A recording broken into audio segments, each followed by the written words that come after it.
I show, depending on the clock, either 7:02 or, well, they're both 7:02. I want to call the Architectural Review Committee meeting to order, and I'd like to do a roll call. Ms. Prius, Ms. Weber, Mr. Kilgore, Present. Keith, Kevin Chernis here. Kevin is here, and Moretta Scott. Moretta present. Scott is here. We do have a quorum tonight, and so we'll call the meeting to order. The Architecture Review Committee welcomes citizens to be heard. Those that wish to speak must follow these guidelines. As a courtesy to your fellow citizens and out of respect to our fellow citizens, we request that if you wish to speak, that you follow these guidelines. Basically, in a nutshell, you need to sign in order to be called on to speak when we get to that point within our meeting. Now I want to go to the consent agenda. And is there anyone that wants to make a motion to approve the last meeting's minutes? Are we moving citizens to be heard? Are we going to I have it think we're now? doing it under the regular agenda items, are we not? Do they be heard, or they be heard now? Mr. Middleman, usually the presiding officer can ask the person who has signed up whether they want to speak under citizens to be heard or they want to speak on under a specific agenda item. Okay, well, I'll do that So if- now then. If you could ask the person who signed in whether he would like to speak now under citizens to be heard or speak during the public hearing, either one of the public hearings that are on the agenda tonight. Mr. Schmidt, are you here? What would you like to do? Would you like to speak now, or do you want to wait until?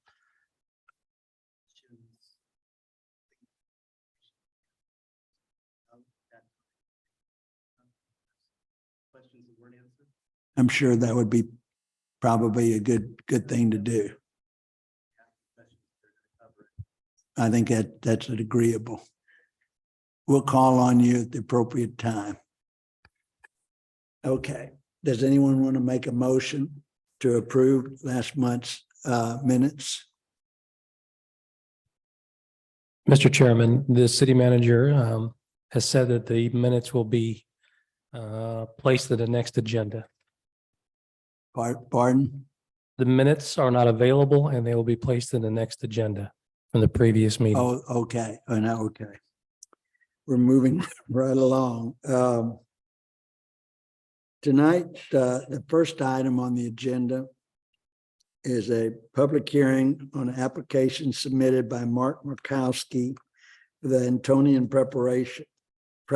Preparatory High School on West Avenue in Castle Hills, Texas, for the proposed construction of a new indoor activity center and tree removal for trees existing in the proposed footprint of the new facility.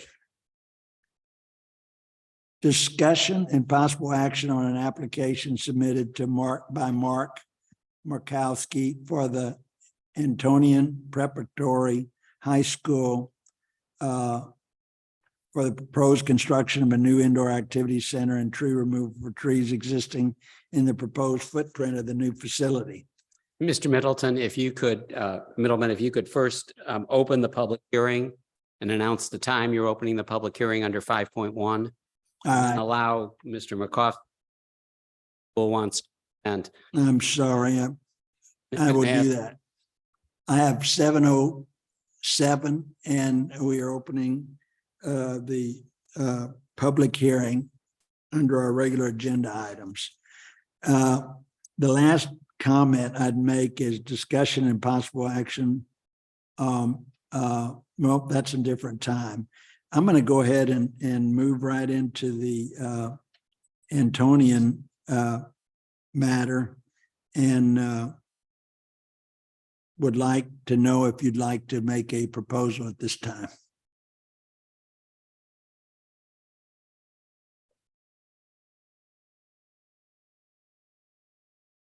Good evening. My name is Mark Papich. I'm the Director of Strategic Development and Alumni Relations at Antonian College Preparatory High School. And I'm here with John Meehan and I'm representing administration, and Mark Morkowski with Morkowski Architects, Morkowski and Associates. In the spring of 2021, late December, early January, all our plans were putting the building on a lower footprint. It's approximately 75 yards away from main campus building structures. We got delayed with the COVID pandemic, which shut down a lot of the construction, a lot of what we were trying to get started.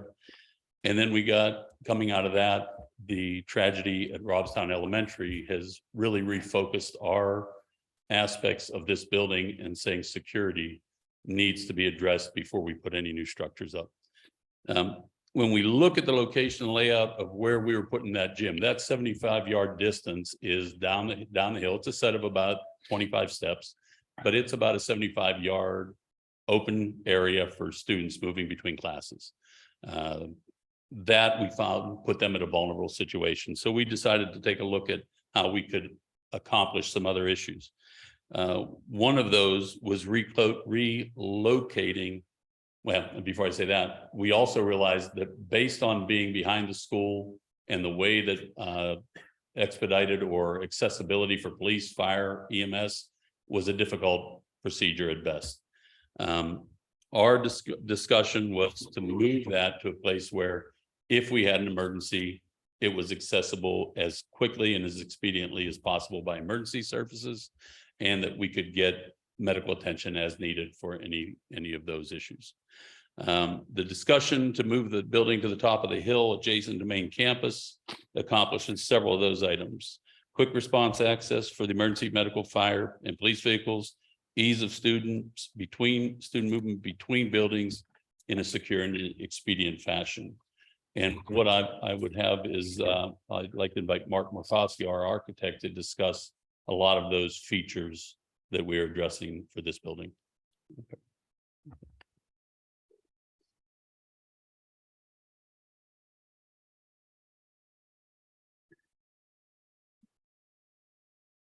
Good evening, Mr. Chairman and committee members. I apologize. I never like to start a presentation with an apology, but I'm suffering deeply from Mountain Cedar. So I'm sure it's not COVID related, but it's Mountain Cedar. So if I have a little coughing exercise happening, I may have to take a sip of water. I apologize. Sure, it's for not that. COVID. You've been tested for Yes, sir. COVID. Yes, sir. In fact, Yeah, I'm just to taking them be every sure. other day just to make sure for my own household and my employees as well. But this is kind of a seasonal thing for me. As Mark kind of mentioned, and we're going to get a slide put up here, but he kind of set the stage for the movement of the building from the middle level. I'll say Antonian's kind of a 3-level type, where the West Avenue location is at the highest level. The tennis courts where the building was going to go, the old tennis courts really is a 2nd level down. And then the 3rd level is the lower football field tennis court that's over by the railroad tracks. And so he kind of explained the purpose of moving it forward in terms of a lot of things that we've been able to accomplish in terms of things that have happened in the recent future we're trying to make sure doesn't happen on our campus as well. By moving the building forward, I do want to bring up a couple of points as a summary. I know you received the full packet, but I wanted to kind of briefly go over a few points of that. Here we go.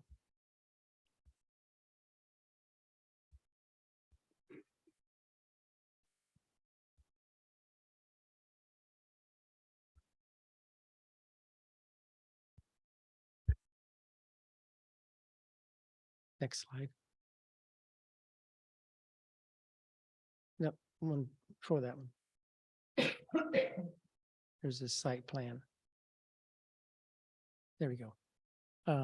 Again, you can kind of see we're highlighted in that gray box that's surrounded. That was the original location. We came before you a year ago for that building placement. The red box now is the new location on the large parking lot there adjacent to the existing gymnasium and school. The footprint that we've designed now is about 3,500 square feet less than the footprint at the lower level. being very aware of the neighborhood, being aware of its surroundings. So we did take some of the space out of that building to minimize the footprint in terms of function.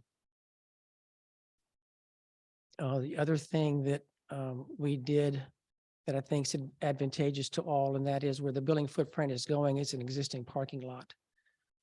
There's about 125 cars that are in that footprint. Those will be moved from that location and put where the old building was, where the other building was going to be, down where the tennis courts were. So that minimizes a little bit of the congestion, I guess, on the top half of that parking area. That also puts the parking closer to our football field, which is down the bottom level. Some new tennis courts that we have on that bottom level, and disperses some of the flow of traffic to more of the corners of our property than one particular corner of our property. The other thing we're showing here that was also submitted was that there's presently two asphalt driveways that go from that parking lot, the big parking lot, onto Fox Hall. We're going to remove those asphalt driveways completely, so there is no connection along that whatsoever. And then the trees that we're removing off the parking lot where the building footprint is, in response to that, we're going to add some trees along the parkway of Fox Hall in that grass island where the asphalt used to be. That permanently terminates any access to that point, even though right now it's gated closed, but there's still asphalt there that connects them. And I think the trees help a little bit in terms of developing the parkway as a good neighbor. I think it gives it some buffer, landscape buffer between the building itself and the neighborhood to the right. Excuse me, but those are some of the items that the site plan kind of illustrates. And if I could have the next slide, please. The other component I want to touch on a little bit are these are the elevations to the new proposed building. The top elevation really is the view that you would see from West Avenue. The bottom elevation is a view that you would see if you were going down Fox Hall looking to your left. And again, we're trying to mimic the trees and the landscape buffer that would exist between those two. When we did the original building down at the lower level, it really was not very thrilling from an architectural standpoint, but it's very functional in terms of a metal building, kind of a square thing, if a rectangular shape. And when we brought it back up top, that was not appropriate any longer for this neighborhood. So we brought it back up top. We did several things.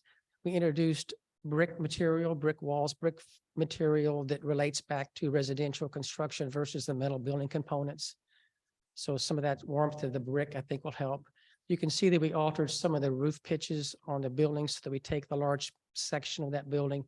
And as you go towards the right, which is the neighborhood, we've put some shed roofs to kind of scale down that larger portion. So we're kind of wrapping lower roofs around the higher roof. The higher roof obviously is needed for the basketball court, volleyball court clearances. So those are kind of set dimensions. Obviously in the packet also was kind of the earth tone colors that we're going to be using on the other components to the building. That color palette blends well with the existing school because of some of the colors using there. And I think the earth tone responds to the neighborhood, in my opinion, very well as well. Also, on that bottom elevation, which is what's facing Fox Hall, there'll be no exterior lighting on that side towards the neighborhoods. Also, there's no window openings on that side. In terms of views, in terms of noise, in terms of what's happening inside, that's kind of a blank wall for the most part that faces the neighborhood. So I'd be happy to answer any questions you have, or certainly the gentleman that stood up here before, if that hasn't answered them, but I did want to kind of give you a quick summary of what the packet contained in terms of highlights. So thank you for your attention, and I'll be happy to answer any questions you may have. Thank you very much. Mr. Schnall, would this be appropriate time to ask the public if they had anything they'd like to discuss or question?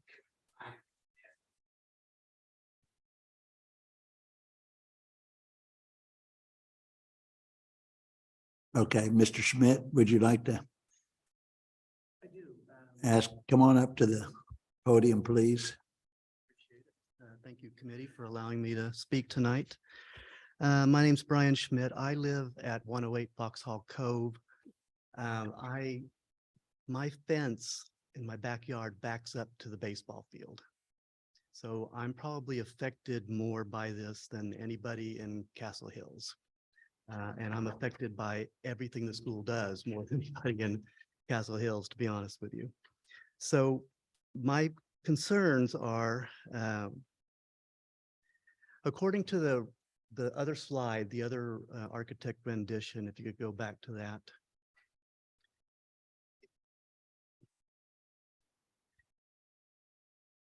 There is a couple of notes around the building that says exterior lighting not permitted. And I appreciate that. Thank you. But there's a lot of exterior lighting coming off of that school that lightens my house up.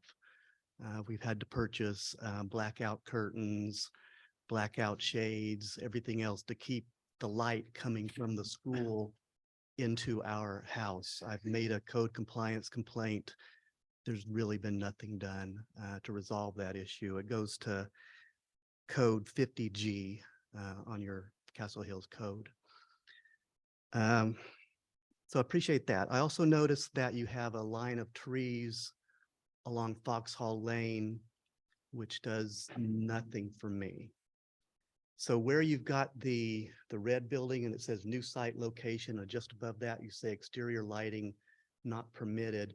What is the distance between that red building and where the berm begins to head down to the baseball field? Edge of this building now, there's that parking lot. There's kind of a parking lot, and it's like a 5-foot sidewalk. Okay. With a little bit of dirt, and then the hill kind of heads down. Okay, So where that parking stalls at, the curb, a sidewalk, I guess, along, where that sidewalk exists along here, right. that's kind of the back of the building. So you have the back of the building, the sidewalk is there now, a little bit of soil tops, and then the cliff is up, the hill falls down. Is it possible to add another line of trees along that back edge, which will help us? Because if you notice where the outline of the baseball field is, 50 feet to the right of that is my house. Yeah, I'm right there. So if you could add another line of trees, that would help buffer the noise and congestion that's coming my way, where you're taking care of my neighbors across Foxhall Lane there, but you're not really helping the neighbors. There's 2 houses that would be affected there. Well, we offer 2 options. Sure. One might be a solution to carry the tree line behind that, so that buffers some of that.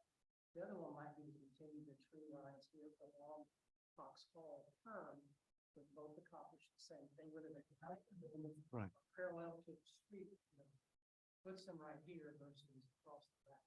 It fit either place because they have places. Okay, there is a gate that goes into that blank area there where all of the football players and baseball players all park behind my fence. So you wouldn't be able to cover that with trees because they have to be able to pull their cars in through that gate. You have trees on the side of the access. Certainly either continue, the continuations, line trees, or put some across the back. The best view.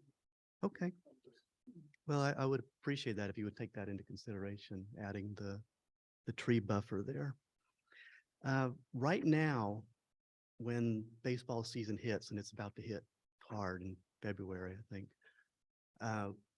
all the spectators line up where it says exterior lighting not permitted. They set up their,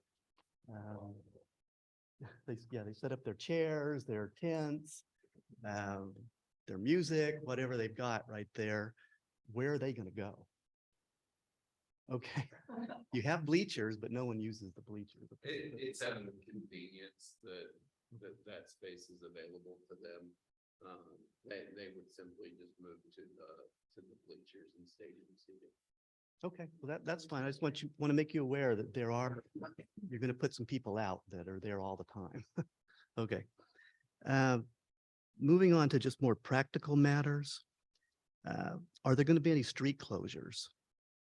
with this construction? Are you going to have to close off Foxhall Lane at any time where we can't get from West Avenue into the lane? Okay. Okay. So we're going to abandon the asphalt strips between the parking lot and Foxhall. There's two extensions there. Right. Those are gone. So Right. first day is that's all grass and landscape. And so there's no physical access any longer between these. Everything's in that. Okay. Have you already picked a construction company? That's good. Okay. When you do, are you going to allow them to work at night? Or are they going to have daytime hours so that we don't have noise and lights going on at night when the construction is being done? One thing that we find that happens sometimes, and it's just because that's an industry in terms of pulling concrete slab. It may be at 3 o'clock in the morning, because that's when the concrete is sometimes. But other than that, it's a 7:30, 3:30 is pretty much the construction. And I can address that from a code compliance issue.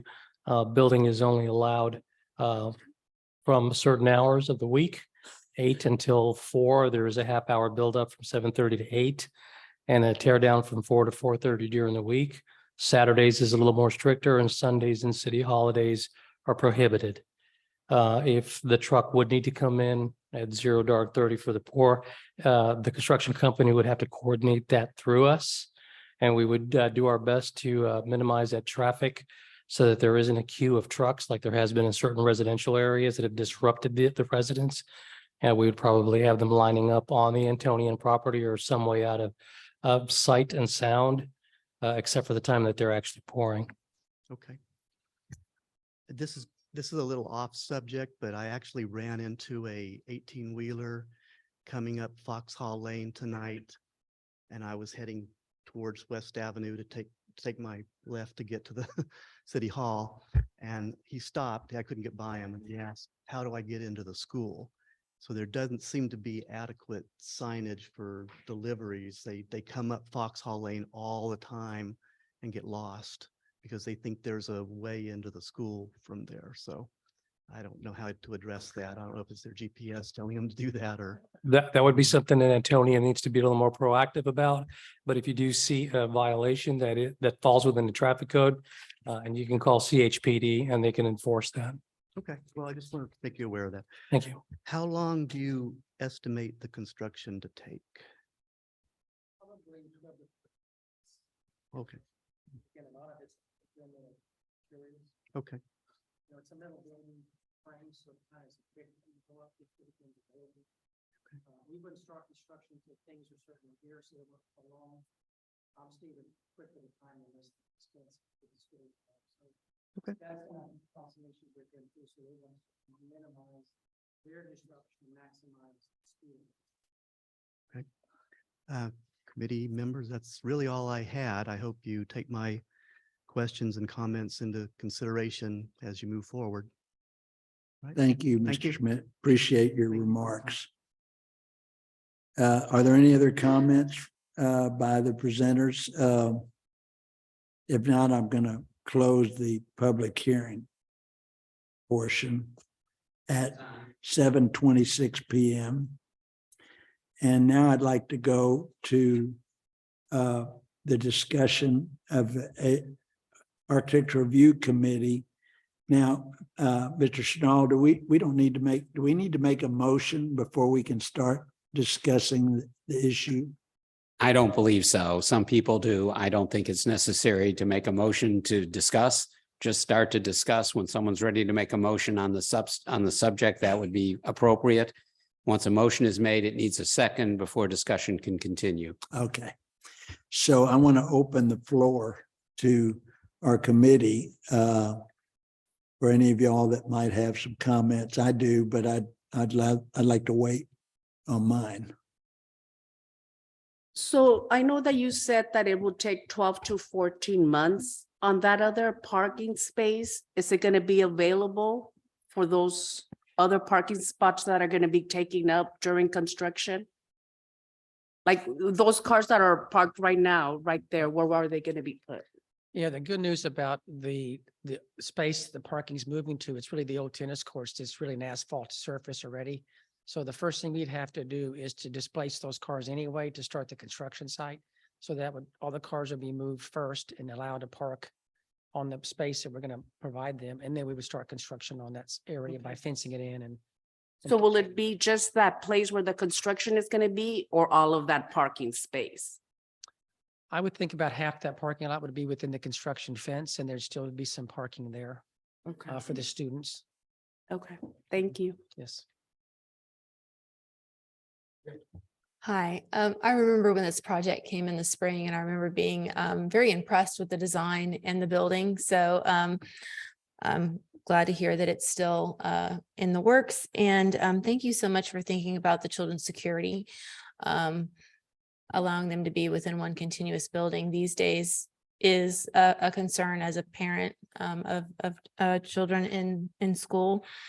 So I can definitely see why you would want to move it and give them a safer space to traverse within indoors and not having to go outdoors back and forth crossing. I can't thank you enough for providing a buffer. For years and years, we've always asked firms to please provide try to provide a buffer. And so closing off those driveways and putting the trees in, I was so grateful to see that when I saw the plan on the site plan was to provide as much of a buffer there as possible.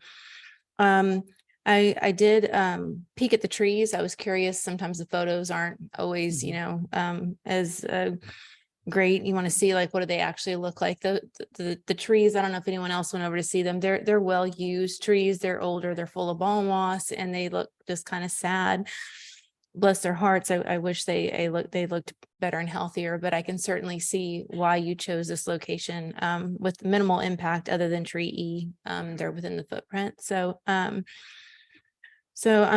I said, I was impressed with the original design. Did you have to change much on the inside to get it to fit here within this footprint? The only thing we kind of took out of the building, the original building has 2 basketball courts, a weight room, girls' showers. When I went to school there, I'm a graduate from 1975 from Antonian. It was a boys only.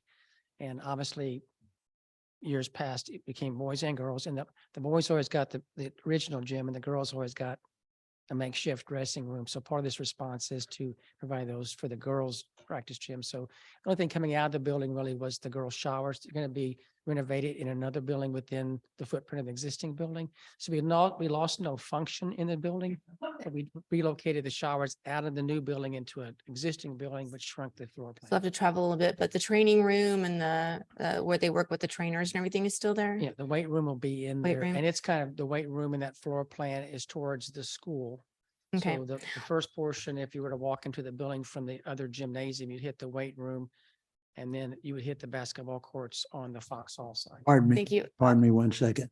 Louis, is his microphone on? Because I'm having a little, is it just your voice Is it or better? is that microphone on? Microphone's on, sir. Okay. Okay. Go ahead, Miranda. Thank you for answering the question. I know it was a lot on my scope. I was just curious because when we saw the original building, thought it was amazing that the girls were getting such a phenomenal facility for their sports. I just say thank you for everything you've done with putting the buffer in, closing up those drives to Vauxhall, adding the tree buffer, and then whether or not what you decide to take with citizen commentary is up to you. But yeah, thank you so much for providing that. Thank you. Anyone else have any comments? But I do, go ahead, David. Just a quick question. I know you're moving the new parking lot. I see that on the plan. What's the vehicle entrance and exit from that new parking? What's the traffic pattern to get in and out of that new parking area that you're putting where the tennis courts? They actually enter those tennis court parking like we do down to Holy Spirit and also the football field. It's the driveway on the far, I guess, 410 side of Antonian's property, between our property and the church that's the neighbor to us. That's where the entry point is for that new parking lot.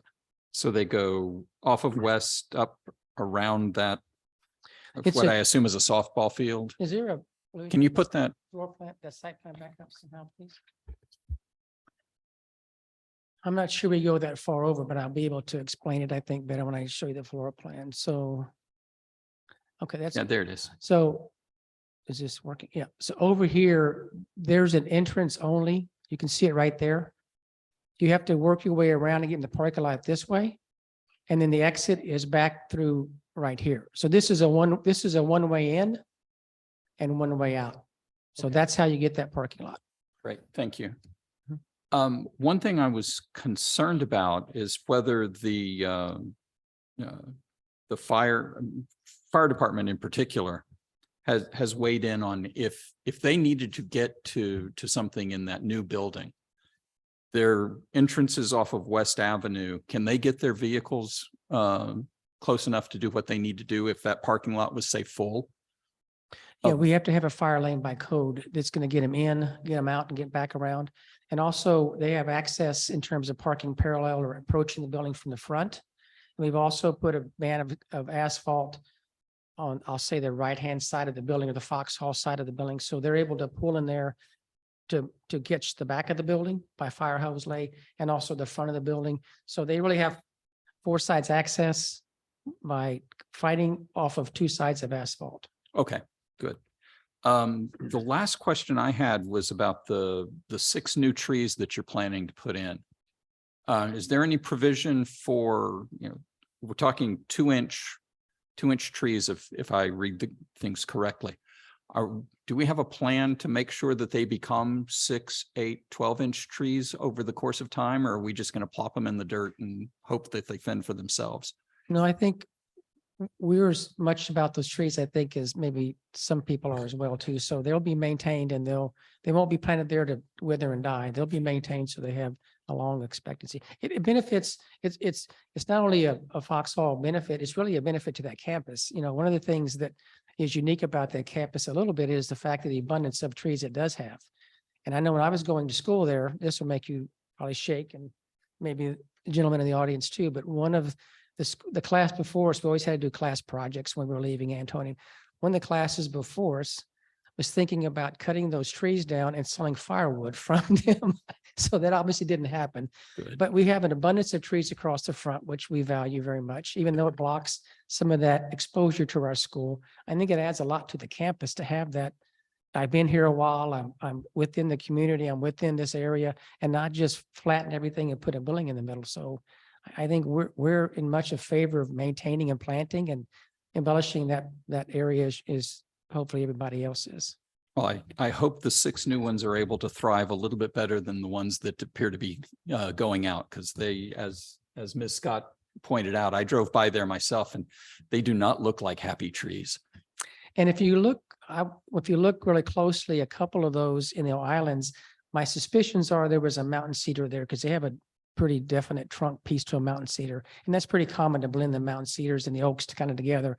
At some point, the mountain cedar piece died, but I know at my property in Bulverde, we try to cut the mountain cedar down to give the oak trees a chance. But those are struggling now in those islands. If you, in accord with Mr. Schmidt's discussion, if you extend that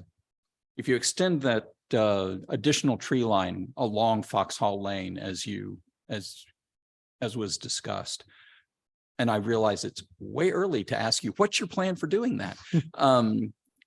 Same type of things, just a more, planting some more 2-inch oaks or something like that along there. And again, I say 2-inch oak trees because they're kind of generic and terms. That's what's physically out there now, but there are certain trees, species of trees. One thing would be important, I think, in terms of the buffering we're trying to achieve is that they're deciduous. So they're evergreen, so that, winter, summer, fall, they have leaf on them for the buffering piece of that. But there may be other species of some trees that oak wilt, I know, is an issue in Castle Hills and a lot of other places as well. So, live oaks are subject to that. So there may be other species of trees that are faster growing, that are evergreen and less susceptible to oak wilt. So I think we explore that as the best use of what should be there. But I think we're on the same page in terms of trying to achieve that. Okay, thank you very much. I have a few questions to ask. Is it okay if I call you Mark? Yes, sir. Mark, is the building sprinkled? Yes, sir. Okay, just for the record, if a building is sprinkled, they're allowed a 200-foot hose lay. So if they have hoses that can reach 200 feet from each direction, So I'm sure they have plenty of access from a fire department standard. Another question I wanted to ask you that I'm sure you thought was going to come up was how are you air conditioning the building? I haven't seen any. I see pitched roofs, but I haven't really seen any kind of a mechanical zone on the roof. There's nothing on the roof for your equipment. It's going to be ground mounted units and Split systems. what happens in the gymnasium is it's a split system and it's kind of the duct sock idea. So there'll be two units to come up, run the duct sock down the gymnasium piece of it. So that's how that's going to be. There's no rooftop equipment on any build. Any of the Okay. roofs have no rooftop equipment. It's Well, all ground mounted. that's important. Is there going to be a new dumpster or anything like that that would require any any screening? No. All right. And the last thing, Mr. Schmidt, you're going to have to be very patient because the trees aren't going to look like what they do in the picture. They're not going to be fully grown oaks or whatever they might be. It would be nice if they could afford to plant some larger trees than 2-inch because it'll have it's a little bit more money for that, but you're not going to really realize the buffer for several years. But that's a good effort on their part to meet your request. Very, very good of them to do that. They don't have to, but they're willing to do so for your purpose. Well, that was really all I had to say. It looks like y'all have been very conscientious about what you're doing. I remember something about the other gymnasium location. Didn't we approve the plans on the yes, other sir. location, but we- it never we got approved. built? Correct. It was back on the tennis courts. It wasn't even going to be seen from the street at all. Right. So it met all the requirements really very simply because it wasn't viewable from West Avenue or Foxhall. It was back on the tennis courts when they brought it in. And I don't even think there was any tree removal involved either. So it was just a presentation of the building. Okay. And I think it did originally have some air conditioning on the roof, but once again, they were screened and blocked from the street view because it was so far Well, back on that's campus. Yeah. not a concern. So yeah, so that's not a concern anymore. So Well, is there any other discussion? If not, does somebody want to make a conditional motion relative to Mr. Schmidt's request for the approval of their development? Conditional being the planning of a new buffer area.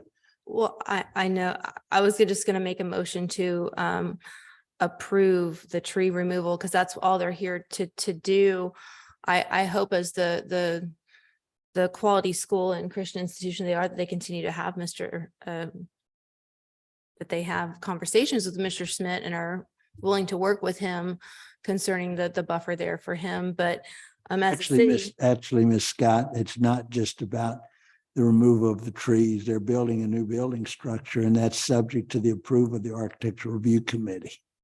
So their building and the development of their site is up for consideration by the ARC meeting. That's why they added a second packet that showed more detail regarding the building. right, then I think I'll hold off on making a motion, see if someone else would like to move. And just Mr. Middleman and members of the committee, the motion should be in the form of a recommendation to the city council because this action will need to go before the city council and it would be on the agenda for the council meeting 1 week from tonight that begins at 6:30. If there is a recommendation that comes out of the ARC this evening.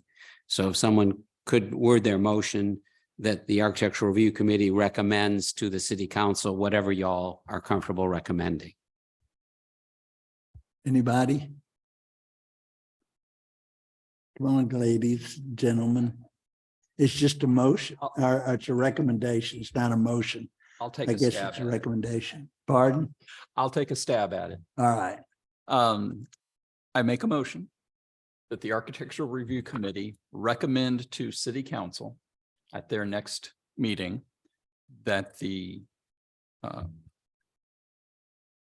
application from Antonian Preparatory High School be approved contingent upon the Antonian presenting a plan to increase the buffer between, along the Foxhall Lane or between the proposed new building and the residents affected on Foxhall Lane and Foxhall Cove.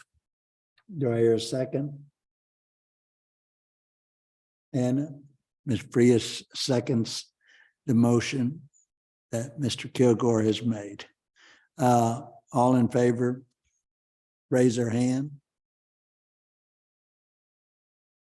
2, 3. Okay, it's unanimous vote. We're recommending to council your approval. Thank you. Okay, thank you for joining us. Now, the fun part.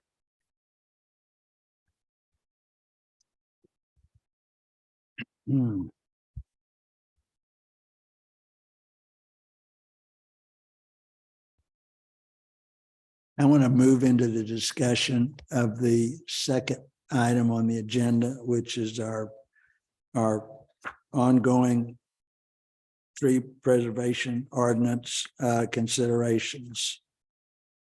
And it was my understanding, we don't have the minutes yet, but it was my understanding, having talked to Mr. Kilgore, that the initial portion of the proposed tree ordinance was questioned relative to residential requirements regarding tree preservation. Can somebody start off the discussion accordingly? Anybody? Okay, Kevin, I yeah. guess I start off because I start off. Yes, please. Yeah. On, we want to exempt basically zones A, B, and rural residential RR from this.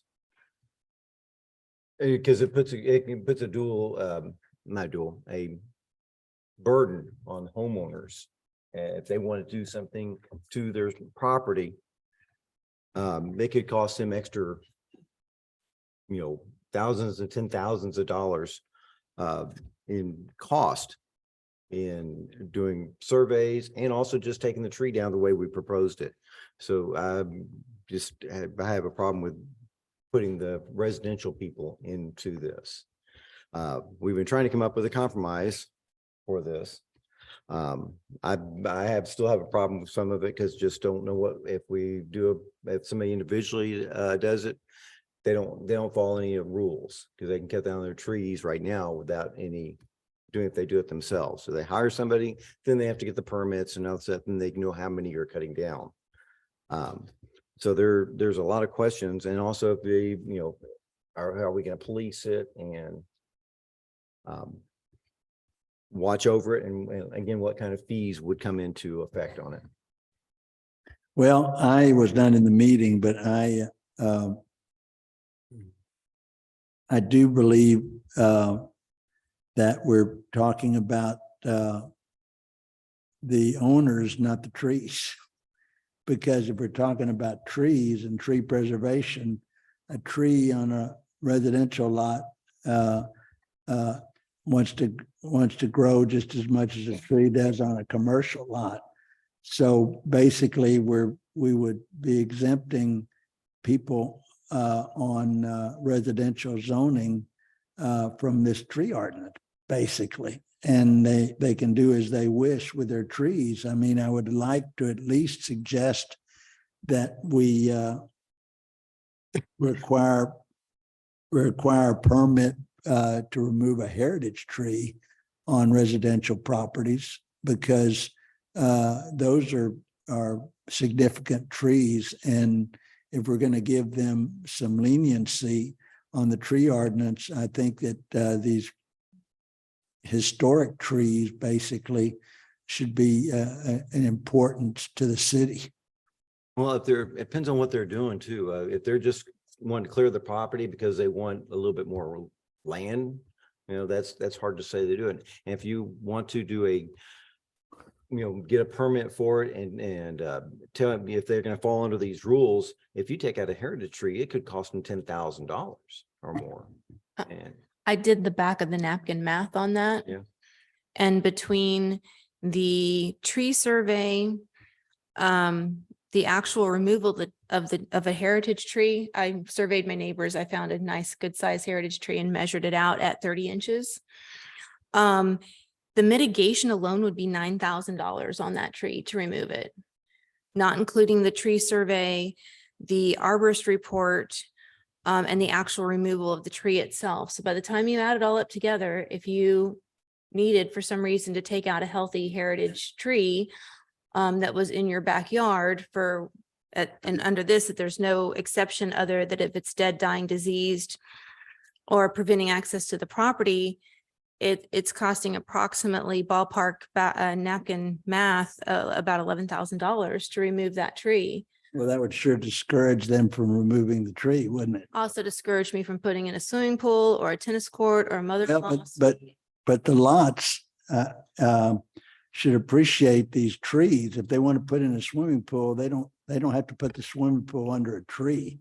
They can put it at a location where the tree isn't disturbed. I think it's, I've been involved in tree preservation for 30 years. And I can tell you that the tree preservation ordinances discriminate against commercial development. They discriminate because they've always given the residential a free ride. And to me, a tree is a tree and it's a living thing. And we can do some kind of a compromise, but to suggest that it would be very expensive for them to remove the heritage tree, but a commercial developer can afford it, but they can't. That's wrong. I'm going to politely disagree because residential want to keep trees. It's a property, it's a selling point for your house and everything else. But I can just go to my next door neighbor. He has 2 heritage trees in his backyard, 1 in the front.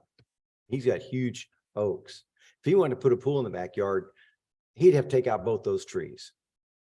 But if he wanted, to put a nice pool in the backyard, because they're taking up the whole yard.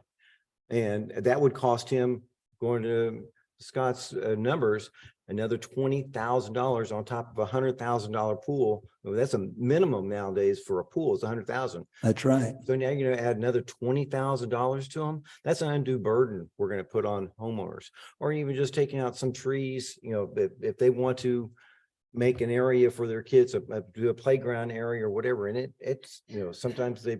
Is that neighbor putting in a pool? Or are you just I'm making a using- what I'm using if? it as an example. But maybe he enjoys those trees. Maybe they're important to him. But that's not the point. He has the option to do it and not be a burden. I'm just, because I can see his house through my, I can look at his trees. I've been some other ones where trees are, and they're, I don't want to, I looked at Mr.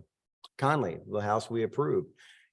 He had 2 heritage trees. They had to take out that. And with this ordinance, we would have added about $40,000 to the cost of that house if this ordinance was in effect. So It also enhances the value of the house. no, it wouldn't. Oh, it does. No, because they had, those trees had to come out. We approved taking out 2. Okay, heritage I'm trees. saying if heritage trees are on a private property, those heritage trees do add value to the home. Right, but I don't want to put our homeowners and property owners in undue burden cost and extra cost that shouldn't be there. I mean, because like I said, the Conley house, there was no other way to put that house on that property except for take out those trees, and we approved it. Okay, so they can, if they're exempt, that means they can clear the lot completely because they don't have to keep any of their trees because they're not subject to the tree ordinance. Is that what you want? I don't think that's going to happen. I don't want that. But again, I'm being a personal private property owner. I don't want somebody coming in and regulating everything we do. And I know there's a compromise, but we've got, and actually, I don't want to throw extra cost on somebody too. Having to do surveys, if they need to take out one heritage tree, it's, $10,000 if they want to do something. So we've got, I don't want to burden our homeowners. Well, I want to say one other thing is, in the case of our ordinance, a heritage tree cannot be mitigated without the approval of the ARC or the city. They don't get an automatic pass on taking out a heritage tree. It still has to be approved in order to be taken down to even mitigate it. That was the intent that I expected for the tree ordinance, because it was such a treasure for the city. Did you want to say something, Mr. Snow? Well, just to, echo what Ms. Scott and Mr. Chernus said, I had my notes out here. They did summarize the discussion that was held in this room on December 7th on this subject. The only other thought I had, and I heard the word compromise a couple of times. I mentioned to Mr. Rapley this afternoon that one way to approach this, so that we could alleviate the concern about someone clear cutting their entire property, is to allow a limited number of trees to be removed. And if someone exceeds that number, then it would be subject to the ordinance, something like 2 per year, for example. I personally have been a homeowner in this community since 1978. You're supposed to say I don't look that old. But I personally would resent having to come to City Hall and say, Mother, may I take out a tree? That bothers me from just a personal standpoint. So coming up with a compromise, I think, would be a good idea. Perhaps it's the one I suggested. Perhaps it's something else. Thank you. We're all free to make our own comments and have our own opinions about this. At the end of the day, I'd like us to come to a conclusion, though, so we don't drag this out. Is the balance of the tree preservation ordinance, has it even been approached yet, or is it just we were just stopped with that first agenda item? Are we if we come up with a conclusion committee-wise, be it that we exempt residential altogether, or with certain conditions concerning clear cutting the property or something of that nature, would that suggest that we would add that to the ordinance and be in a position then to present it to City Council? Because it was our intent to have a draft of our proposed ordinance to go before the City Council in January, but we were unable to do so. So I think my question is, one of the issues that was expressed at our last meeting was the difficulty of evaluating the rest of the ordinance until we nail down the question of who it applies to. So I think this applicability question is a threshold issue that before we can really evaluate the rest of the ordinance. And to piggyback on that thought, I do agree. I do believe that we should be seeking some sort of a compromise. I agree that we shouldn't put an undue burden on property owners, on residents, but I don't necessarily believe that there should be no burden at all. And I want to see if we can come up with something that is reasonable in both the eyes of property owners and in the eyes of the environment. I agree with you. That's where we got stuck, was until we figure out who this applies to, and if there's a compromise, we couldn't clear up the rest of the ordinance. And I have a lot of notes on all the rest of the ordinance, but until we know who it applies to, I mean, I thought long and hard about it, and I was like, well, what about 3 protected trees per every 12 months? And then I thought, well, where did the heritage trees fall in there? Because those are large. So just looking at the yards around me where I live, like almost every tree would fall under protected status. So I thought 3 was a nice number because if you needed to take a few out, whether it's to light your new raised garden beds or whatever you decided to do, you could remove 3 per 12 months. And then I got kind of stuck on the heritage trees. Do you say or 1 heritage tree per 12 months or and 1 per 12 months? I mean, I kind of liked the idea of the Well, compromise. in I don't understand the applicability because that's the reason why we're creating an ordinance that allows for only 40% preservation. They still have the ability to remove 60% of any existing trees on the site. And if that's really now going to be dedicated for commercial development, it's not going to apply to residential because we would exempt residential. So I don't know what else within the ordinance is applicable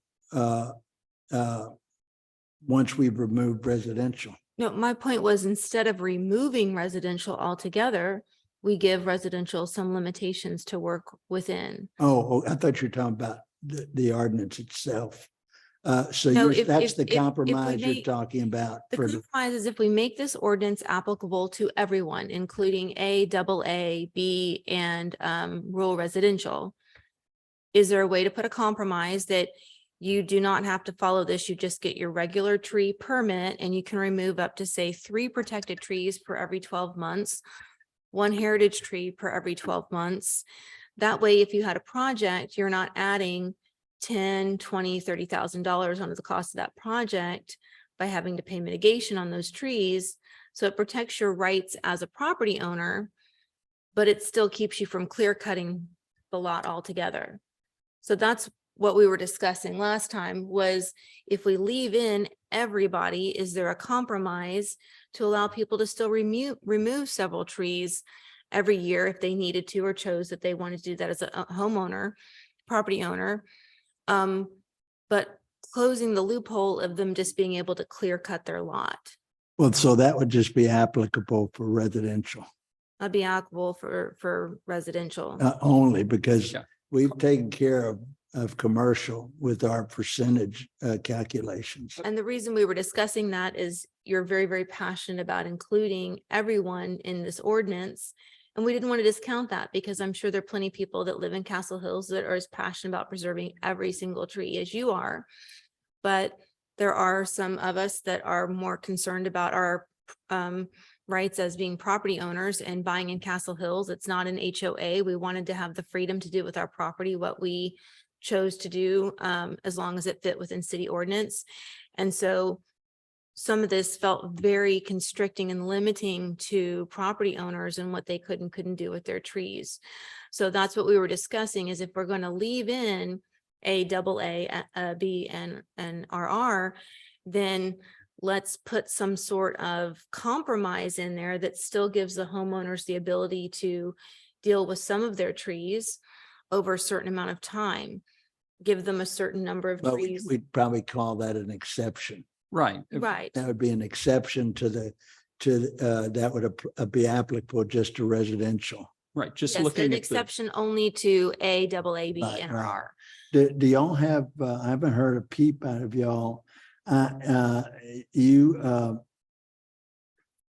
I'd like just your personal opinion about what we've discussed and how you feel about. I know that she said that, I mean, for me with my clients, a lot of them do say, I don't want an HOA because I don't want those restrictions. And they're actually leaving. Put the mic a little. They closer. actually leave from where they're at because of the HOA restrictions. So I don't know, in doing this for everybody, they are gonna say, this is the reason I came over here and now you're telling me I can't take out my trees. That's my only, my They concern, cannot take out their tree. right? What about an HOA? They'd Well, have we to- don't have an it's HOA. like a PUD. I'm sorry? It's almost like a PUD. So there's no HOAs in Castle Hills, no homeowners No. associations. Mm-mm. I don't think there's any mandatory homeowners associations in Castle Hills. It wasn't designed for that, Okay, as Ms. Frias commented. okay. What is your feeling? No, I think what Loretta said makes a lot of sense. And I totally agree. And I think that that's one of the things that people like about Castle Hills is they do have the freedom within reason, of course, to be able to do what they want with their homes and their areas. I know that there's some areas that have very, very dense trees, and you have to take some out to be able to let the other ones thrive. You know, then we've got, I don't know, 60 trees on our lot, you know, so there's some that need to have some removal, Yeah. you know. So, you know, keeping that in mind, I mean, obviously they're not the heritage, not the large ones, because they haven't been able to get large. So I just, you know, I don't know. I think that there needs to be an exception, I guess is the right word, is to say that, you know, there's no one size fits all on this kind of situation, I think. That sounds like a reasonable conclusion. Just for the record, I designed my own home in a garden home subdivision, and I went out of my way at great expense to save almost every tree that was on the site. I designed the home to adapt to the trees, and the only tree I actually took out was the one that was leaning against the house and damaging the fascia and crushed our gutter. We tried to cut down the branch, but we had to remove it. And it cost me for about a 26-inch, maybe a 30-inch oak that had to be removed. It cost me around $2,600 is what the cost to remove it was for me, which I thought was pretty reasonable, all things considered. But it sounds like there's kind of a consensus here. It's just now going to be a matter of how we want to word this and how we want to apply it. So looking at the draft that's in our packets of 48-24 applicability, we already have two exceptions to the applicability of the ordinance specified in the current draft. If we could come up with a third exception along the lines of what Ms. Scott was describing earlier, where properties in A, AA, and RR, whatever the residential zoning districts we're talking about, may remove X, some number of either trees or DBH or something over a period of time, over a set period of time, without further intervention by or requiring any extra permits or something. Obviously, the language clearly needs to be worked out, but that concept of taking our exceptions that we currently have, adding one more exception that builds in this concept of being able to remove a certain amount of trees over a certain period of time without further review by the city. I'd like to suggest either you're being a lawyer and you're having kind of a hands-on to the rough draft that we've been putting together. I'd like to suggest that you take a stab at drafting the language for it, and it'll have to go back through the city manager or Louis, because we can't share our stuff with the other committee members. We give it to Ryan or Louis and have them disperse it to our committee members for their own review and come to some conclusion. I don't know if it'd be a call that would have to be a public meeting if we were to meet again, right? My only concern about saying a number of trees is that, for instance, in our lot, there are a lot of them are in clusters, if you will. So if you want to go in there and you go, okay, want to put a pool in or something, you've extended decking or whatever the case can be, it may be more than 3. So that means I've got to wait now 2 years, go ahead and take out 3 now and then 3. Maybe you Well, can, if- maybe you well, can get a cumulative Okay. total. Well, protected trees have an 8-inch diameter. So you're looking at a cross. So it's only if they're larger than 8 inches, do they fall under protected, which is what the ordinance. And then the heritage is 24 inches right. or half the state record.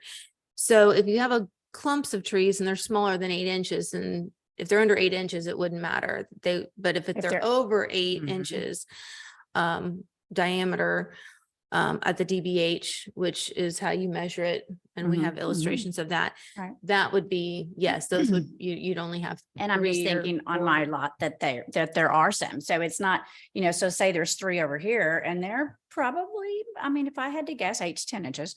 And then there's, another 2 here and what, I mean, so if I wanted to put a pool in there, so you've got Well, you've it- got 5 or 7 right there. Scott suggested 3 per year, for instance. So I don't see anything wrong with it being cumulative from year to year. So after maybe 2 or 3 years. If you haven't used removed it, any. You haven't used it, it's like banking credits. Hmm, I'm banking tree credits. I don't And know. that way, then you, when you're ready to put in a pool, maybe there's 12 trees. Would it be allowable to be removed?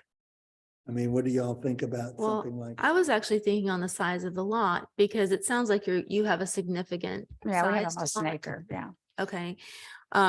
Whereas I'm on about half an acre, so I'm not dealing with quite as many trees. So maybe the number of trees depends on the size of the lot as well.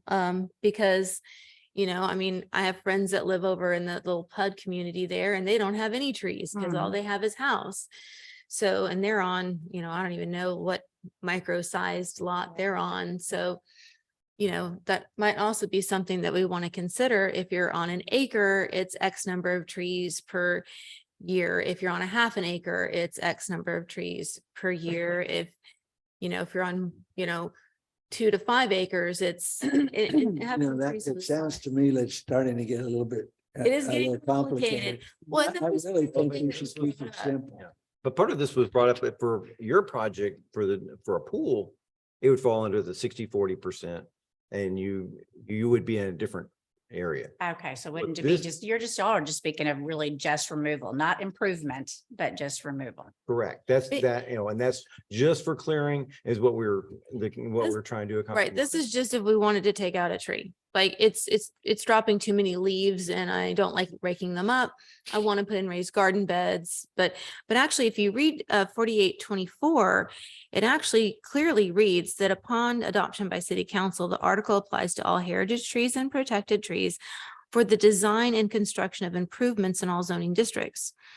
So that would only fall, they'd only fall under if it's for the design and construction and improvement of, I mean, that was one thing Mr. Schnall brought up, was the way it's worded is you really wouldn't fall under it unless you were doing a design or construction project. So, and I didn't know if we wanted to leave the writing like that or not. Yeah, that's perhaps a little problematic because that means, the vengeful property owner can just clear cut because they're not putting anything in. They have no basis for clear cutting their property other than I want to clear cut all of these trees. Because They offend me. So, I think we do have to bear that in mind as well, based on the current language. I think that, we do want, goes back to what I said earlier, reasonable burden, not wholesale, clear cutting just because it's Thursday and I feel like cutting down the trees with my new chainsaw. But if there is, someplace we can work here on this to, But someone has to put, something other than me, because it would be too much of a heartache for me. One of y'all, maybe you, David, could put together a draft that we could share with our committee, and then we could give comments back to individually to Ryan or Louis, and maybe have a kind of a reviewed draft for the next ARC meeting next month. But I can tell you, I'm in a garden home subdivision with very, very small lots, probably 1/4 of an acre lot. And boy, there's a ton of trees. We're all saving just about all the trees in our property. It's almost a canopy of passage of driving through there. So I don't know if I like the idea of identifying with sizes of lots. I'd rather us come up with something that we could, for your purpose, maybe either you can, have accumulated tree credits. I call them tree Right, credits. yeah. But From I year kind to of see a year. flaw in that, because if we all get accumulated tree credits, eventually we could clear cut our lot after so many years. So that was my thought. I was like, if you accumulate enough Right. years, I've lived in our home, let's see, we've been in our house 20 years. So if I could do 3 trees every year, so now I'm up to 60 trees that I could take out if I had cumulative credit, and I could clear cut my whole property. Well, I So think that, maybe I- you you do know, I the think project that- and then you can't do any after that. Like if you take out, let's say 9 trees, then you can't take any more out for another 3 years Or- because or- you've used up or- your or- years. if they go over a certain limit, maybe it has to be presented to the architecture review That's what I was thinking. for discretion, for us. Bring it back Right up. now, it's so discretionary as it is before. So on extreme cases, I think that I do have a I should approve. question. I just, as for a lawyer, is there a way, can we have a subcommittee of this committee to be able to help? They would put this in writing. That way it's just not on one person coming up trying to figure out and get some different opinions. I didn't know if we could do a subcommittee. You can do a subcommittee not to exceed 2 people. Okay. Okay, just to be on the safe side. It really should not be more than 2 people. I do think the art of drafting this is the key. And Mr. Kilgore's idea of just adding a 3rd exception under 48-24 could Simplify. incorporate a lot of the concepts that have been expressed already this evening. The number of trees, the types of trees, that they were only talking about protected and heritage trees. And ultimately, if Citizen Smith or Citizen Gonzalez wants to do more than that, their option is to come back to the Architectural Review Committee and go to the extra expense. If it's that important that they do it, they can come back and go to that extra expense, which I think we'd all like them to avoid if we could. But if they're, just dead set on getting the project they want to do done, they can come back. So the door is still open to come to the ARC if they don't fall under whatever exception is ultimately accepted by this committee. And then, of course, they have to come to city council as well. Well, I think if they came before ARC, they'd have to show evidence of a hardship more than anything, because I know we're not the Board of Adjustment, but there's got to be some discretion on us approving something that may be contrary to what's in the ordinance.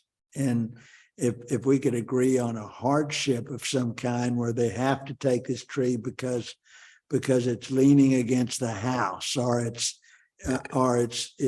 they have such a small yard, this is the only place they can put their pool, something of that nature, that we would, as a committee, be able to approve a little simpler, easier. I almost feel like bringing it to ARC is a hardship in and of itself, and then the committee would decide. Yeah, but it's discretionary with the committee, and I'd rather it be something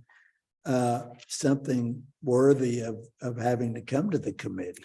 But there's one other thing to consider, and taking in what Anna said earlier, but her and I are both in real estate. And so you have somebody who wants to come in, hasn't lived there for 20 years, but they want to come in and they love the community and they love the homes, want to remodel, do whatever, but then they want a pool on a home that doesn't have a pool, has a ton of trees, but doesn't have a pool. Love the trees, but also that's one of the conditions. Well, then how do they make an offer if they're going to have to come through the ARC? That's a once a month meeting. And, so that's to have that restriction on them without having a homeowners association, which is one of the reasons why people, like the area. in conjunction with, you know, the police department, the fire department and things like that. But it's like, no rules, oh, but rules, except these over here, you know, I mean, and it's just, it makes it difficult for people to decide on where can they buy, what can they do Well, with but their they own have- home. But they have the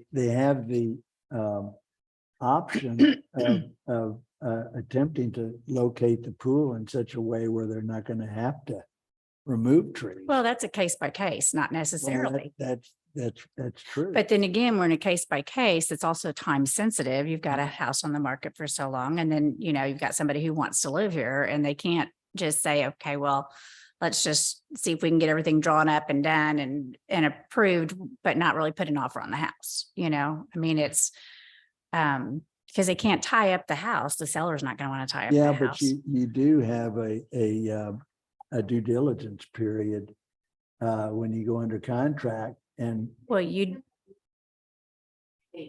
5 days. You Yeah. serious? Yeah. hmm Yeah. It used to be maybe 10. You gotta Now get it's your 3, it's financing 5 and all days. that lined up. Well, they that already ahead of have that time. usually lined up before they're Pardon me? looking. They have that lined up pretty well before they're looking.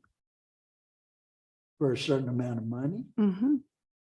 or times have changed. Well, Yeah, not times have that changed. quick, because that's what we did 20 years ago. Yeah. We knew exactly how much we could afford before we started looking. Yeah, So you have um, to. real quick, this is a quick side note, Mr. Kilgore. I did have a number 3 exception that didn't have anything to do with what we're talking about now. There was nothing in there. It said dead, dying, diseased trees that aren't recoverable, but it didn't cover anything like a tree leaning against a home. If there's a tree leaning against your house, that should fall under exceptions. If it's leaning or growing towards the home, where it eventually is going to do damage, I feel that should fall Detrimental. under exceptions. Yeah. We had that issue where we had a tree that we just kept praying it would grow slower and slower and slower. And eventually it got to where it was just like you said, it was damaging your gutters. You had to take one out. We had a similar situation where eventually it was Mhm. touching the home. So I wanted to ask if maybe we could add that under exceptions, either 3 and then make anything we come up with 4. Although this is getting so complicated, I'm ready just to say forget Well, A, the- double A, B, and RR. We're thinking just You know, add this example that you've just given to number 2. Thank you. To you number 2. could, Okay, you thank you. could, you know, they That's have number to 2, get, dead, dying, or leaning. they Okay. do have to get a permit in order to take down a tree. Oh, yes, sir. I The tree, would. the guy that, the contractor that's removing the tree has to get a permit with the city. So, But Oh, the- but yes, the even if I take homeowner- it down myself, I have to get a permit. pardon me, Even if I take my own tree down, I have to get a permit. No, you don't. No. No, Not in today's ordinance. you do No, not have to take, you do no. not have to get a permit if you do it yourself. that's true. That is true. We would prefer for you to pull a permit so we have a tracking mechanism, but it's not required by code. It's not, but if you had to get a permit, maybe the plans examiner could approve it just by virtue of it being damaging to their house. At that stage, I don't know, unless you can put language, people are gonna If we find could all just, kinds. if of we could just excuses. add it to 2, if it's leaning against your property, Or because that, detriment yeah, to the detriment to property. your property. Or could fall on your property during a windstorm or extreme Detrimental. weather event. You Destruction. realize all the work we've done over the last, what, 4 6 months, 4 months is gonna be torn to shreds when we have a public meeting with the citizens, because tree preservation is a very emotional emotional issue, and people are not going to look at it from a practical, business-like response. They're going to look at it, how does it affect me? Not how does it affect the city? How does it affect? Well, and it's me? not only the emotional response on the trees, but the emotional response of saying, I'm being told I can or can't do something on my own property. So you've got both ends of the spectrum there that it's going to be emotional on. Well, they're also probably going to consider that their lot happens to be grandfathered. What about that prospect that this tree ordinance came at a point in which they already had their home and it was exempt from from the code. I Pretty mean, much all of the lots in the city of Castle Hills exist already. So under that logic. They're all. well, everything- but is everything that, grandfathered. is that legal that way? I would strongly advise against it. This isn't a question about what's legal. The, you know, everything that's been done in compliance with the city ordinance to date is grandfathered, is approved. But this is not like zoning or land use where when you buy your property, the use that it was the legal use when you bought it is somehow changed. If we change the zoning to Mr. Kilgore's house from A to C or A to G, all of a sudden he can't have a house in the G district because residences aren't permitted in the G district, only businesses are permitted in the G district. But his house, his use is grandfathered. That's different from what you're talking about here. So we do it, it's retro. It's very impractical, and it would penalize any new property owner. I think we want to try and have consistency here. And consistency is figure out what you think will work, figure out what you think would be the least disruptive and still accomplish your intended purpose. As you can tell from my earlier comment, I agree with the two real estate experts over here that it is a real question of why are you telling me what I can do with my property? Or more importantly, why are you telling me what I can't do with my property? It reminds me of the discussions at the zoning commission level when there were discussions about short-term rentals.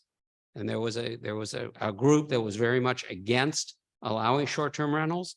And there was an equally vocal group that said that you shouldn't be able to control what I do with property I own.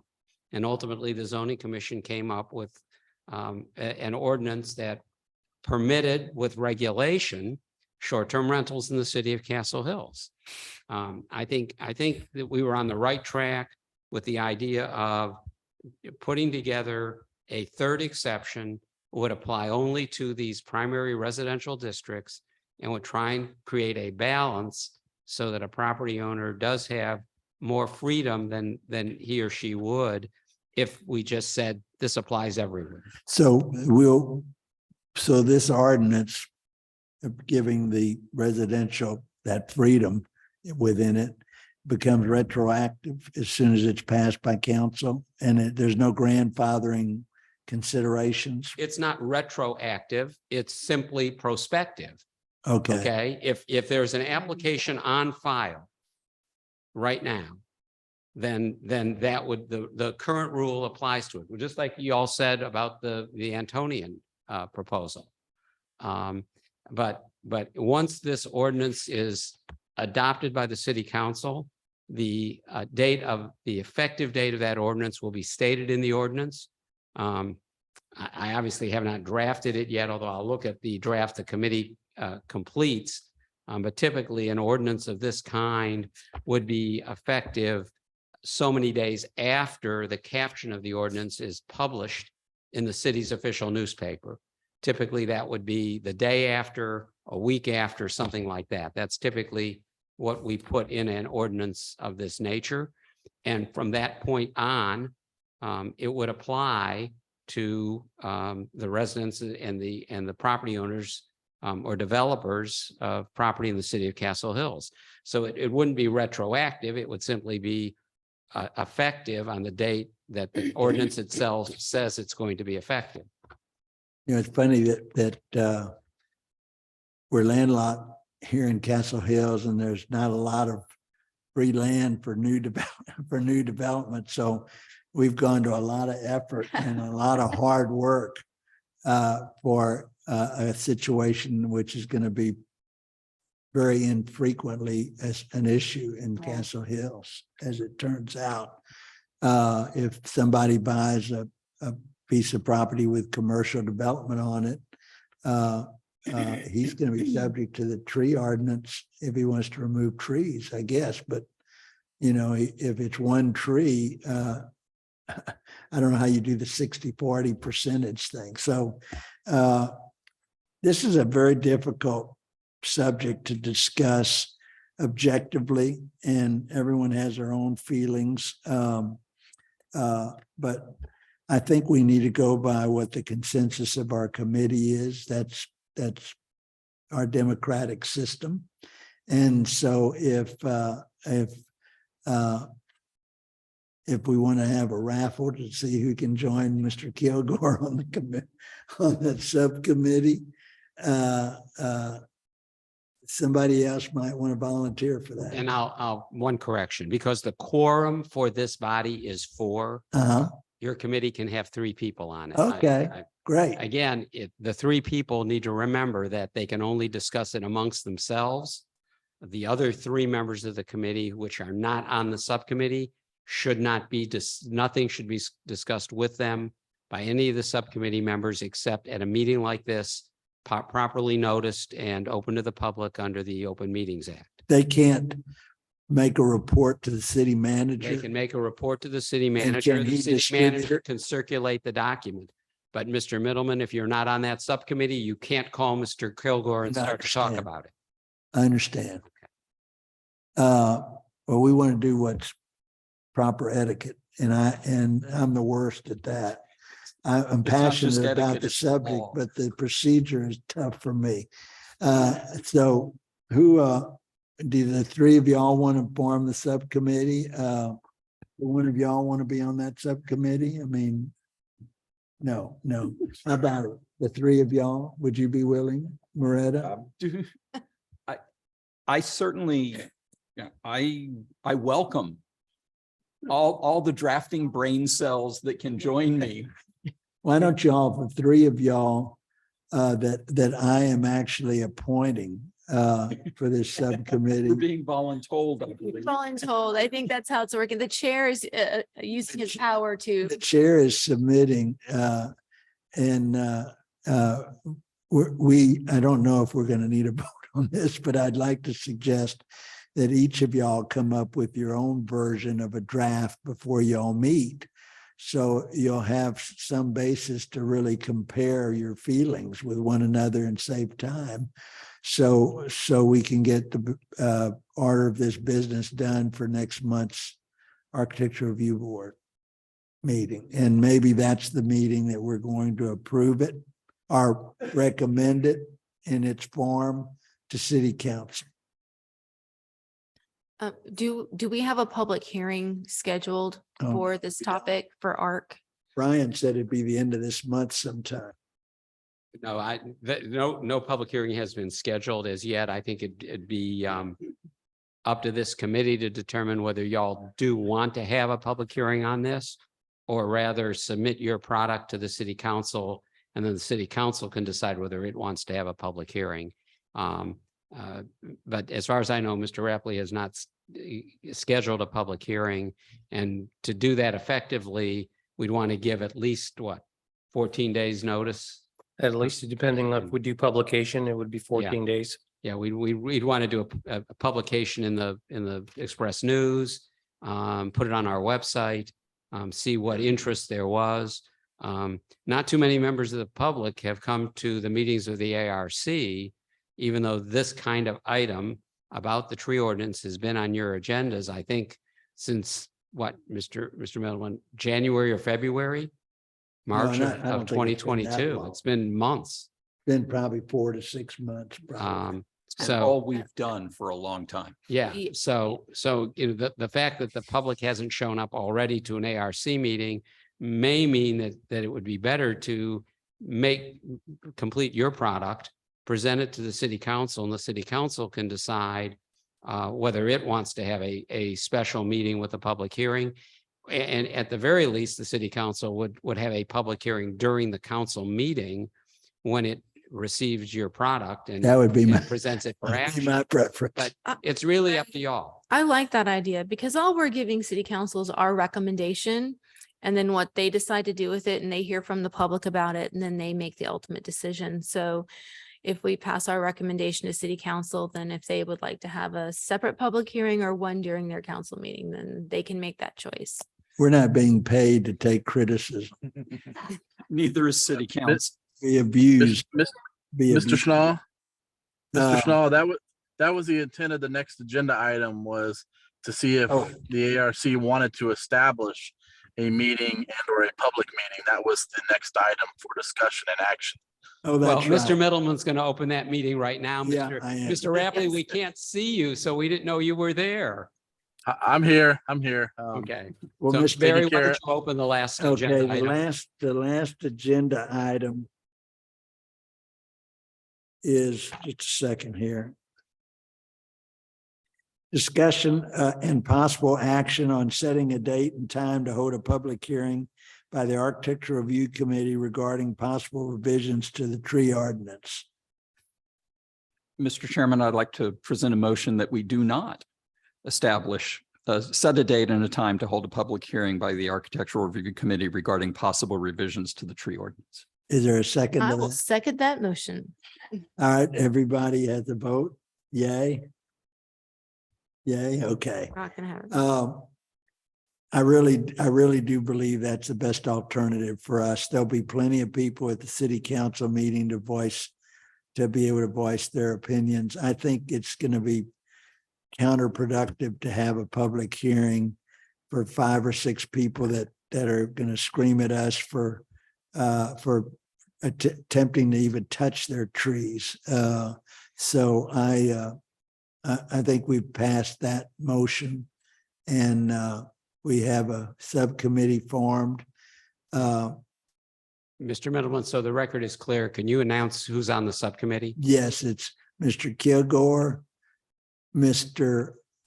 Kevin Jernis. Don't ask me, I can't even remember my wife's maiden name.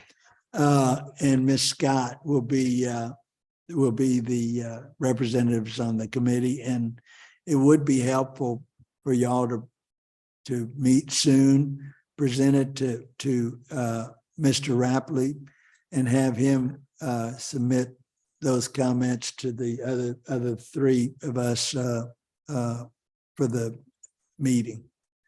Mr. Schnall, I've never participated in a subcommittee before. Can we post when we're meeting, or how does that work? sir? No, you're a subcommittee. We just meet when we. Not, I don't we meet. think a subcommittee is subject to the Open Meetings Act. Okay, Because thank you're you, not, sir. it's less than a quorum. So no, we generally, those kinds of meetings are not subject to the act, and therefore there's not posting and not open to the public.